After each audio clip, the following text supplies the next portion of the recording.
Tita Rocky. Alright. Ma'am, what is your birthday card para sa mga pamilya sa Tuesday? Ay, kasama talaga.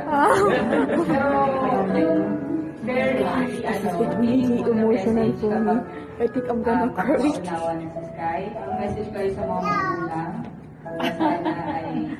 gusto mo? Sana ay at peace kayo and with and prosperity. Yun. Ba yun? Happy New Year. Ayun lang. Iyak na yan. Saya kayo at malusog at walang karamdaman. Nice. Yes!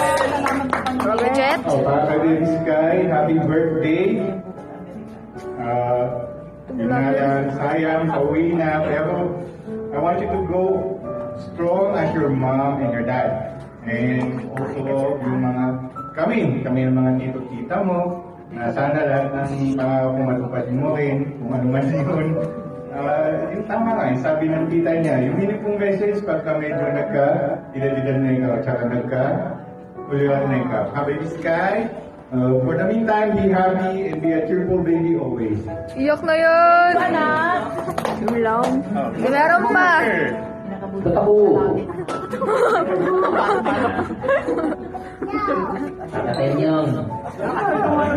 Guys, ano ko lang sa'yo, enjoy mo yung pagiging bata mo. Galingan mo muna. Cute ka pa rin. Mangburaot ka. Sa mga parents yan, mahal-mahal mo ang parents mo, pag-dati mo, dahil nakatuloy sa riyan, sa lumagang mabuting bata ko. Diba? Diba? Yun lang yun. Diba? Huwag ka kalimot lang sa Diyos, ha? Kaya namin yun yan. Happy birthday sa'yo. Yes! Alright, I know sa audio ay birthday message. Hindi ko lang isa-isa, isa na lang natin